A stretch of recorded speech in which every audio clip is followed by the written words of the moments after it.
這家伙真的是不能讓我安心的睡個午覺，一睡午覺他就站在大门上一直叫個不停。算了吧，出來溜達一圈，沒辦法入睡了。当他一直跟在後面啄我的腳，把他放到手上，他就開啟了他大嗓門的模式。這個季節山上的蚊蟲實在是太多了，看雞哥頭上有好多小蟲子，我隔三差五的還給他噴花露水嘞。前幾天把他眼睛咬的腫特別高，這小子出來之後就躺我手上準備睡覺了，而且就叫了一嗓子，特別的安靜，自己下去玩一會兒。他精神太好了。兄弟，以後我睡午覺的时候你安靜一點好嗎？我感覺房子的隔音太差了。他的大嗓子咋了？这是有點社恐啊，放到地上瘋狂的追我。他追上我之后動不動就用腳踢我，特別是他現在這個狀態很蓬鬆的時候，我們就要小心了，他隨時都會踢我。不知道踢了我多少腳之後，他終於疲憊了，換了其他的項目在玩。這一下安靜了，不過這山上的蚊蟲太多了，看我手上。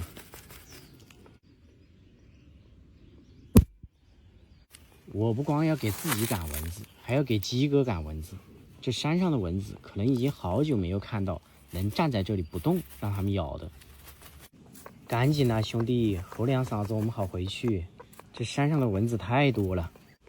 哎，野外的雞哥叫了，來，趕緊把雞哥架到手上，讓他感受一下。往我肩膀上爬幹啥呀？聽一下這野外的雞哥叫得多開心吶！趕緊回應吶！這家伙和大公雞差不多，總是喜歡站在我手上打鳴，有的時候站到手上就開始，有的時候可能要1分鐘，看他的心情。本來我還想帶雞哥多出來玩一會兒的，奈何這個蚊子對我太熱情了，他的針在我肉裡面，甩都甩不掉啊！這家伙，別說今天野外的雞哥還挺給面子的，他們在互相對唱山歌，你停了我唱，我停了你唱。聽一下，野外的鸡哥又開始回音了。可惜這個蚊子實在是太多了，我招架不住了。走了，回去。這家伙真的是特別愛躺在我手上，是什麼原因呢？我也搞不懂。命運有的時候可能就那麼一瞬間，它就改變了。家裡買了100個鵪鶉蛋，本來是要煮着吃的。今天我看到雞哥的時候，突然想到了我以前養的鵪鶉，也很親人。有一次忘記關籠門呢，一只掉到池塘裡面淹死，還有一只不知所蹤。正好家裡買的有鵪鶉蛋，所以說孵化幾只玩一下。其實家裡最近還買了很多雞蛋，但是就是沒有興趣孵化。隨機挑選了7顆蛋，我要孵化葫蘆娃7兄弟。也不知道這個蛋的受精率怎麼樣，反正孵化着先看咯。一般17天左右出殼，有4顆蛋受精，這已經是第17天了，基本上都在出殼了，比我預想的還要好。這一顆蛋被我剝了一下，影響不大。這種鵪鶉的話一般不用去剝，只要是溫度濕度達標的話，它們基本上都会自己出殼。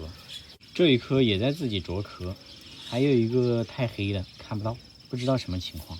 這個乾脆我手動給它輔助一下算了，反正馬上也要出殼了，剩下的就交給他们自己嘍。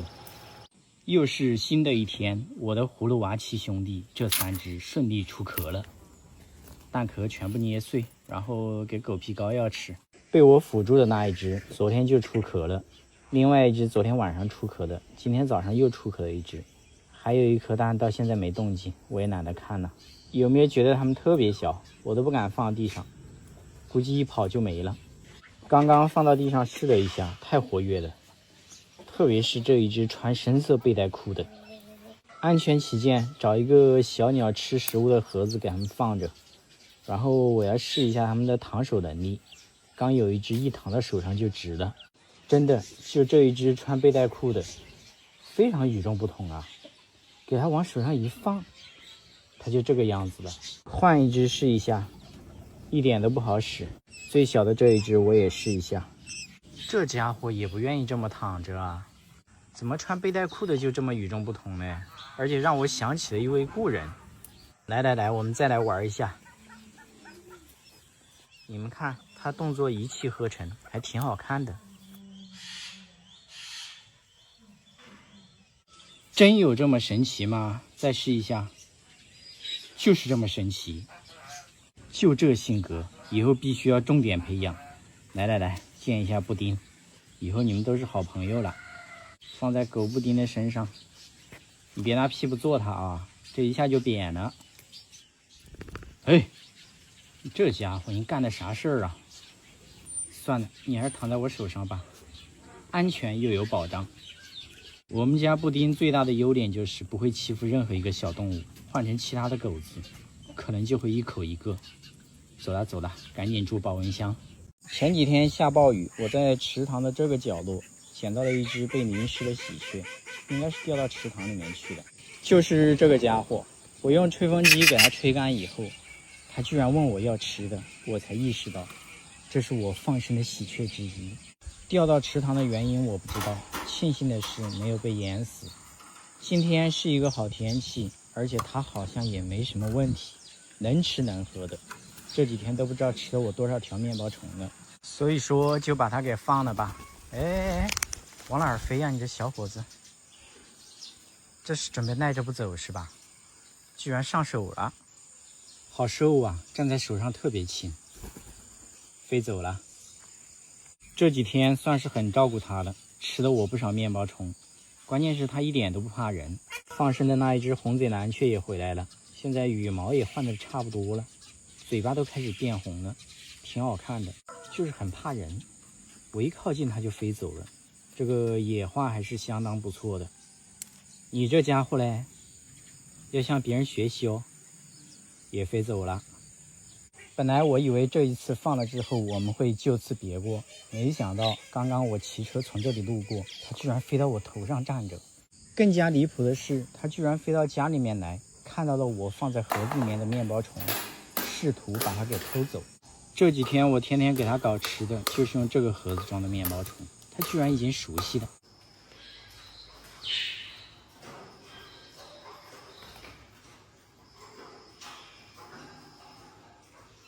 没啥用，它一會兒回來一趟，一會兒回來一趟，反正差不多就是10幾20分鐘，它就會飛回來一次。我在門口攔着都沒用，它是把這兒當自己的家了。更有意思的是，家裡沒找到食物之後，它就一趟趟的進籠子，然後又出來。它可能以為進去我會給它吃的。前幾天為了管控它，我的確是小小的訓練了一下，但是現在已經不需要了啊。不得不說，鴨科這玩意兒真的很聰明，依賴性也很強。自從這幾天給它好吃好喝伺候了以後，它現在应該是不願意自己找食物了。不過過幾天就適應了，一直圍着我，就等着我給它搞食物了。洗澡去，這麼好的太陽，洗完自己去田裡面找啊。它目前正在換羽毛，這個髮型有點醜啊，而且我撿到它的時候挺瘦的，說明這家伙在戶外過得一般般。今年放生的幾隻喜鵲，有2隻已經徹底不回來了，另外幾隻還是天天回來偷狗糧，這家伙應該就是其中之一。洗完之後飛到這個房頂了，我剛看到上面有隻貓，趕緊搞點面包蟲給它叫下來，好歹人家也跟了我一路了，所以說給它搞點面包蟲不過分吧。吃飽之後自己去玩啊，不要往家裡飞了。我走了，估計短期以內這玩意兒是甩不掉了，這貨特聰明。來，今天整點西红柿吃一下。這2個家伙是我昨天去河邊抓螞蚱的時候，在別人玉米杆上，人家要砍了嘞，然後我趕緊把他們給救回來了。馬上我又要出去抓螞蚱了，順便帶你們看一下環境，還原一下事情的真相。主要是昨天我的手機在家裡面充電沒有帶，所以就沒拍到。出來之後我差點都不認識這個環境了。昨天這玉米杆還齊刷刷的長在地裡面，今天全部砍好了都綁起來了。昨天大概就在這個位置，然后我發現了，不然的話今天可能他們已經成實體了，找都找不到。其實這個季節玉米地裡面有很多白头陂都在裡面繁殖，但是我对玉米杆過敏，所以說我不愿意钻，太深了。但是最近早晚我都会過來看看，如果沒有是最好的。我現在給你們看個東西啊，你們看一下，這玉米杆上很多知了退下來的殼。据說這東西很貴，是真的嗎？旁邊的樹上也掛了很多，我隨手撿了幾個，就這麼多了。這玩意兒沒人撿嗎？緊接着我認真的撿了2分鐘，就滿滿一瓶。兄弟們，我是不是發財了？這裡面到處都是，我感覺這玩意兒應該不屬於我的財富，所以說我就不撿了，而且太熱了，找個地方躲一下。還是我家這個傻狗永遠對我不離不棄，這麼熱的天我一出來它就跟過來了。我其實是不願意讓它跟着，這個季節戶外的蛇特別多，而且刚刚就在那個位置，玉米杆下面一個鳥窩被壓着，我還說去看一下，有一條蛇，就這個位置，看到沒？狗子還跑過去的，我趕緊走。蛇這個東西我還是有點小怕，趕緊把狗子帶到安全的地方，然後我們準備回去了。這麼多準備怎麼處理呀？好像對我來說也沒用，先帶回去吧。這狗子也不喜歡坐車，我是騎車出來的嘞。走走，回家去。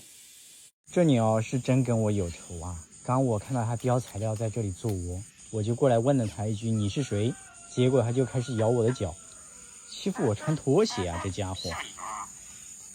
為了緩和我們之間的關係，以防腳痛，搞點材料給它做窩，收買一下它。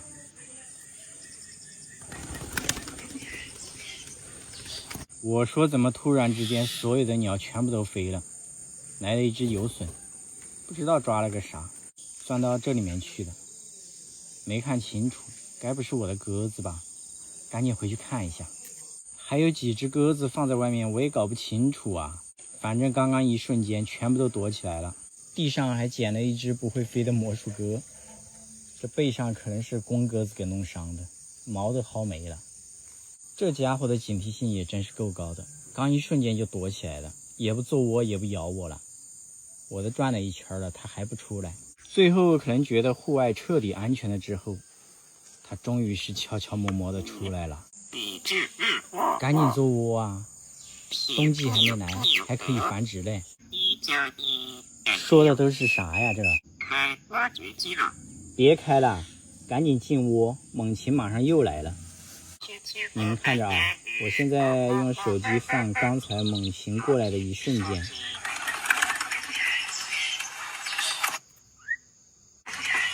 其實他可能都沒看到猛禽，但是所有的鳥一瞬間全飛了，特別安靜，他就知道有危險，趕緊躲起來。再次讓他聽手機裡面這個片段的時候，他還是會害怕，本能的反應。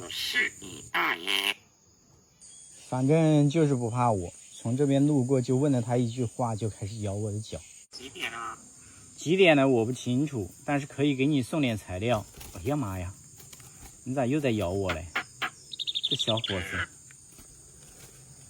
子，要不是我这個人皮厚，就這幾下我的手就要見血了。給他送到他的鳥窩去。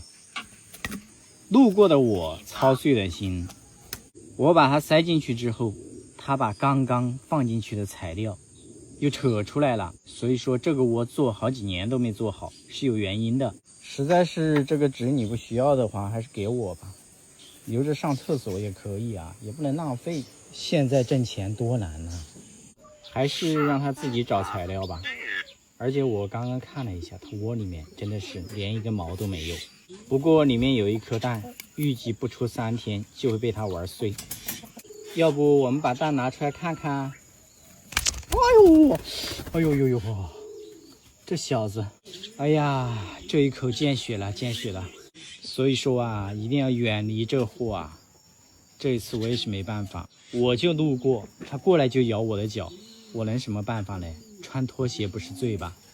哎，不跟他玩了，再見。发现了一窩傻鳥，別人家蓋房子在這裡堆了一堆磚，這裡面有一窩小鳥，帶大家看一下，就在這個位置，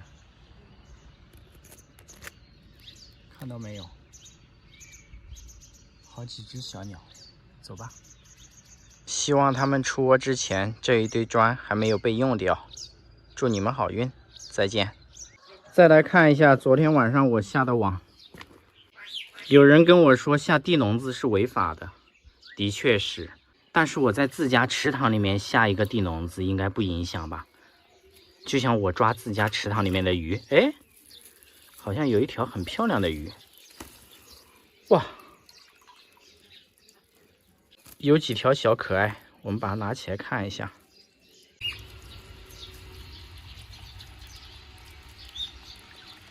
這麼漂亮的2條魚，怎麼鑽到我的網裡面去了？這幫魚都知道我不抓顏值高的，所以說放了吧，餵鳥，鳥也吃不了。去吧，哎，嘿嘿，還有這一幫漂亮的小螃皮，去吧。這一條怎麼不走啊？放生。剩下的這一幫魚，對不住了，要成為喜鹊的早餐呢。才幾天不見，大家知道這3個家伙多大了嗎？來看一下，順便給他們餵早餐。3個大嘴怪，嘿嘿嘿，長得好快呀！現在羽毛都已經長齊了，給他們餵早餐。等一會兒再餵你3號，誰先吃？就你了。第2條餵你，張嘴呀！第3條給誰吃？你這個鴨子怎麼這麼能搶？就給你吃吧。來，給你1條，一直在搶。好了，這是我的手。這個3號，哎呦，好像都吃飽了。來，給你吧。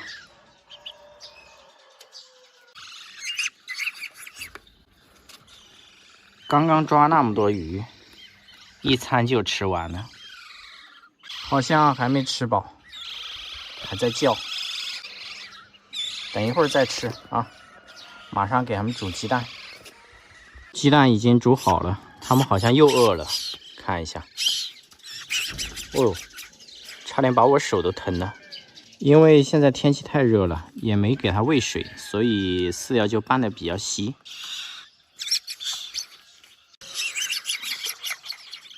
每天給他們煮了一個雞蛋。荤素搭配吧。你們看一下，他們3個長得快不快？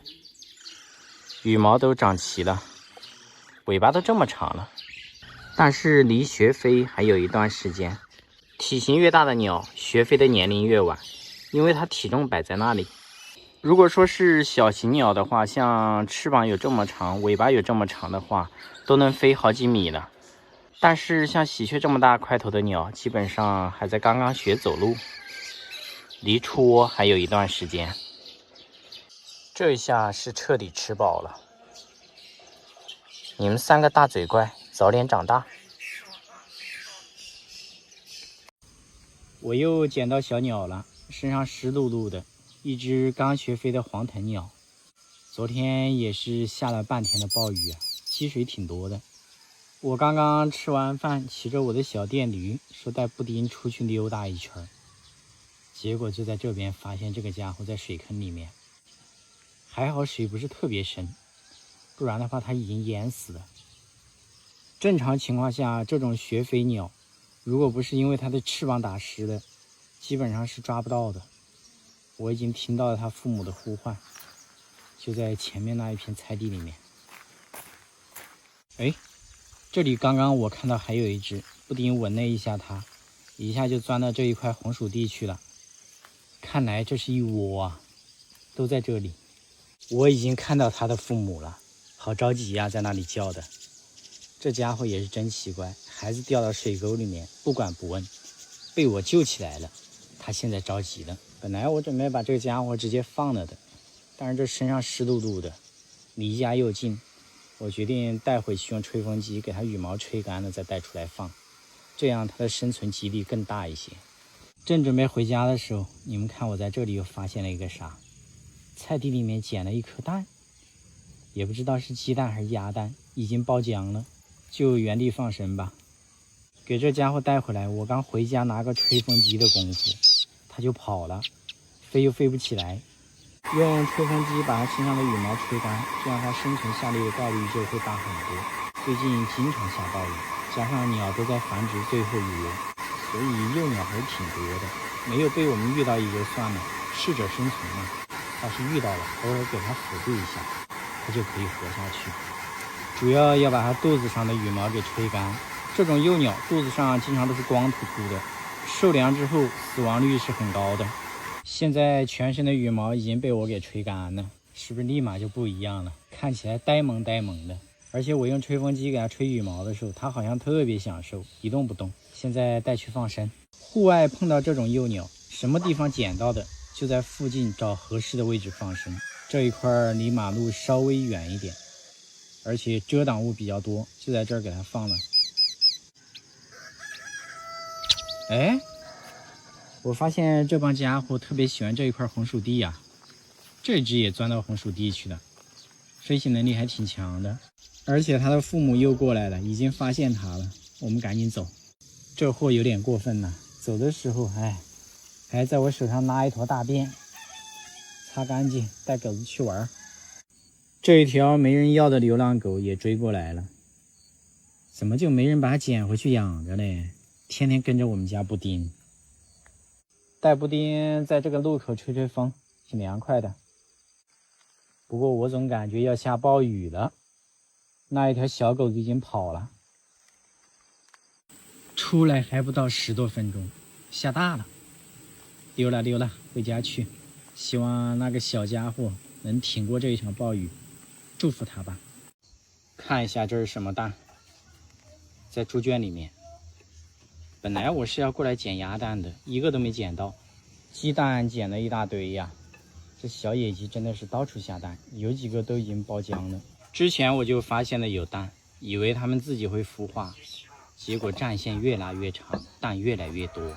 我最開始發現的時候，到現在已經有20多天了，估計前面的蛋都沒用了。這後面這幾個蛋看起來像最近下的，不行了，放到孵化器試一下。今年那一只小野雞下的蛋，最開始還有一顆受精了，孵化出一只小公雞，早都跑掉了，兒子都跑了。它還沒跑，到處傳播種子啊！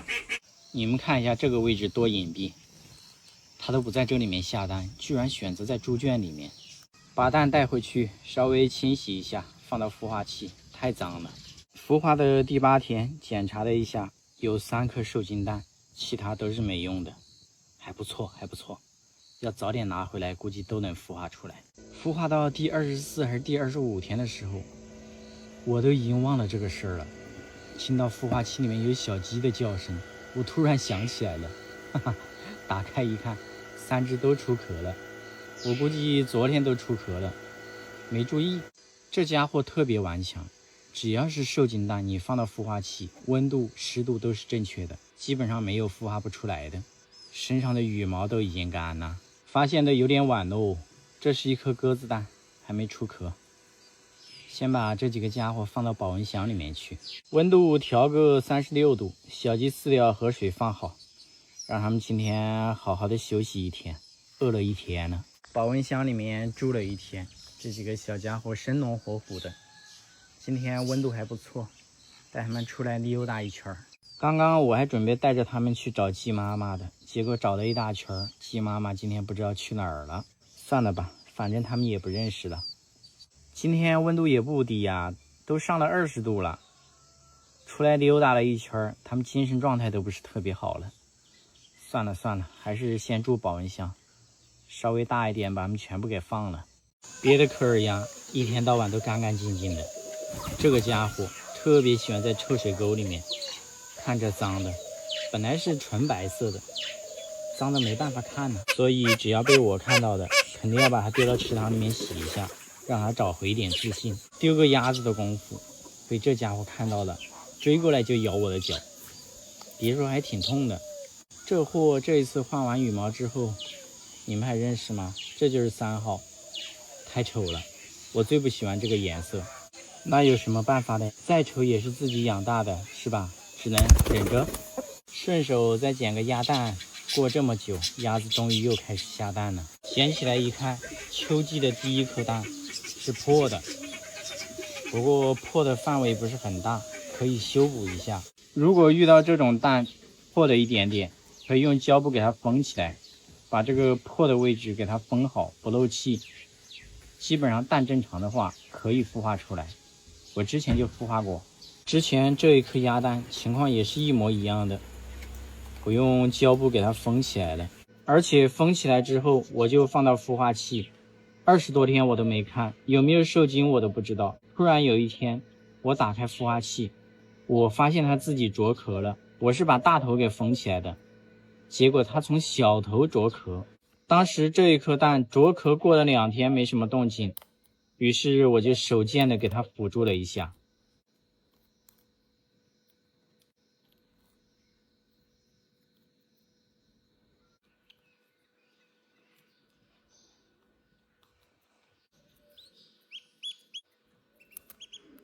这個輔助一般的要根據實際情況、自己的經驗，還有它吸收的情況。這又是3號的孩子，這個家伙挺堅強的，蛋都破成這個樣子，它還能出殼。當時就在我手上，它自己從殼裡面鑽出來了，吸收的還挺好的。這種情況我們不輔助，它有很大的概率會死在殼裡面，因為科爾鴨的孵化和其他的是不一樣的。把膠帶給扯開，看一下這一顆蛋當時破的地方。就這裡很明顯看到破了一大塊，所以說這一只鴨子真的很堅強，養了一段時間之後送人了。這一顆蛋如果是受精蛋的話，大概率也能孵化出來，不過一般長期不下蛋，一開始下了幾顆蛋，受精的概率很低。等過幾天我看看吧。把蛋放到孵化器去找一下大公雞，天天都往別人家跑，抓回去關起來吧，太過分了這貨。你們就說這熱不熱鬧吧？前面是雞哥的叫聲，後面是鴨子，這又來了一個大公雞。我感覺我被前後包抄了，沒事兒，一個個的解決。你說你一天沒事你吼幾嗓子幹啥嘞？吵不吵啊？這是接力賽呀，又來了。就罰你在這裡面壁思過5分鐘，時間到了我會過來扶你起來，不要對我招手，有本事你就自己起來，那是你的實力。我還要去解決另外一個嘞。哎呦，你還主動來找我來了是吧？要不是我擔心他踢我，我早都把他給制服了。主要他現在是傷員呢，前幾天在田裡面玩了一天，回來之後眼睛腫了，感覺像是被什麼給咬了，不過問題不大，並沒有影響他這噪音般的嗓音，發揮依舊是這麼穩定。這個家伙我跟你們講很特殊，這個種群估計就他的智商不夠，我放生了那麼多鳥，就他不好放生。反正不是今天這裡出點問題，就是明天那裡出點問題，不是在受傷，就是在受傷的路上。好了，你也安靜了，是時候該把那只鴨子給放了，它還在這裡招手嘞。你自己就不能有點出息，自己爬起來嗎？來，我給你個支點，起來。這個支點好像只能讓它轉圈圈。懲罰時間到，起來吧。終於有點出息了，起來了。和鴨群匯合了，就中間那一只。你們猜他在說什麼？一直在說話，就是聽不懂。我猜肯定不是誇我，大概率是在罵我，反正聽不懂，無所謂。對的，剛才另外一只扯着大嗓門叫的就是這個家伙。一段時間不理你，你這小子叫聲越來越大了啊！關鍵是還懲罰不了他，躺在地上一下就起來了，你說氣不氣人？一點辦法都沒有。不像雞哥，我聽到他叫聲太吵了，我還能来一個手動閉麥，這不閉上了嗎？不對呀，這小子今天也閉不上了，要我抠電池是吧？一點面子都不给我。也還可以了，起碼降低了分貝，沒有那麼大的噪音。總體來說肯定比鴨子強一點點，起碼嘴巴沒有鴨子那麼硬，不然的話它嘴巴怎麼會斷呢？是不是？你小子站在後面幹啥呀？打又打不过，又喜歡湊熱鬧，趕緊走啊！等一會兒他又要打你。雞哥這一會兒情緒很激動呢，指不定馬上就要發脾氣了。誰知道下一個倒霉的是誰呀？上樹了！等一會兒我還要給這個家伙眼睛上擦點藥，天天都在受傷。要不是他運氣好，或者說我對他照顧有加，可能他的墳頭草已經3丈高了。今天溫度有點高啊，看他熱的。但是這個位置又安全又涼快。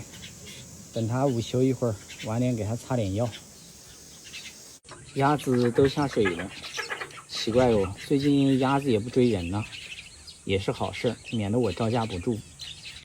今天讓大家看一下，本該是看家護院的小惡犬混得有多慘。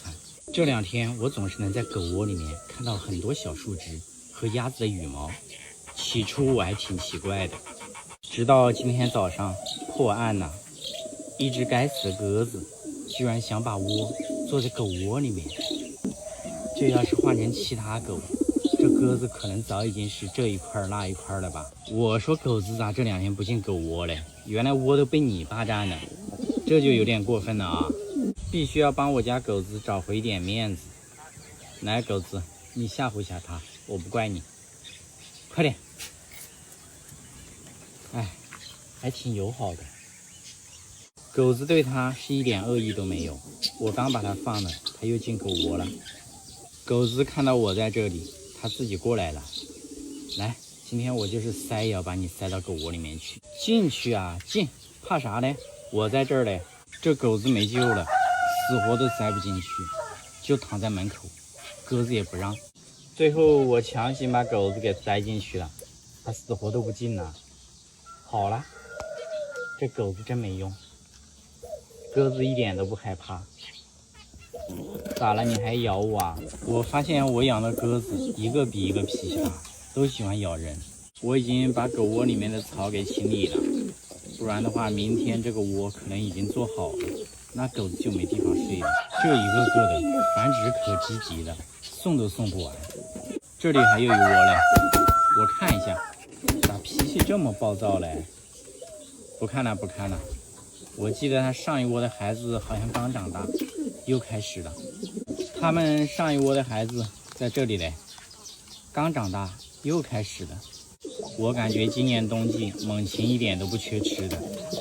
在老鼠堆繁殖的這一窩鴿子，這一次是失敗了，然後他們又換了個位置，繼續開始了。看一下，看一下，下了一個蛋，這速度是真快呀！繁殖自由，我又不干預，但是你們不要太過分了啊！狗窩都被你們霸占了，整的這狗子都沒地方睡覺了。你也是，你就不能稍微凶一點嗎？要指望你看家護院完蛋了。來，我看一下你身上有沒有蟲，有的話給你驅個蟲。沒有，每個月都在定時給它驅蟲。好了好了，你自己去玩吧。完了完了，這個國慶節一直把大公雞給放着，我發現它對我的感情淡了。以前看到我就衝過來，現在看到我第一反應就是跑，這是怕我招待客人把它給炖了嗎？也不对我打鳴了。在大公雞站的這個位置，我還撿到了一個葫蘆。今年我種了好多葫蘆，結果葫蘆都長這麼大了，葫蘆藤全部被兔子給咬斷了，全軍覆沒啊！今年一個都沒有，都沒成熟嘞。不過此時此刻，我只關心大公雞對我的感情為什麼突然淡了呢？就算不對着我打鳴，好歹來個鐵山靠啊！現在鐵山靠也沒了，不行不行，必須要讓它上個手，看一下站在我手上還打不打鳴。已經架到手上了，還是這麼重啊！來兄弟，來一嗓子啊！給個面子行不行？還可以，站在手上打鳴這一點一點都沒變，就是這個爪子上面全是泥，太髒了。用它的羽毛擦一下，一點面子都不給啊！我去洗手。我洗完手回来，發現大公雞在和兔子打架，這誰先動的手啊？畢竟這是兔子的領地，但是大公雞也在這裡待了好幾天呢。這個兔子是什麼戰術啊？一直在轉圈圈。塊頭小，特別黏活，但是塊頭有悬殊，在大公雞的面前只能落荒而逃。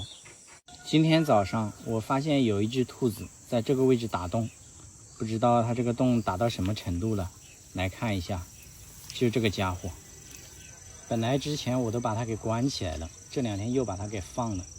今天早上就在這裡一直打洞，該不是要生小兔子的吧？來，把它抓出來，我看一下洞打到什麼情況了。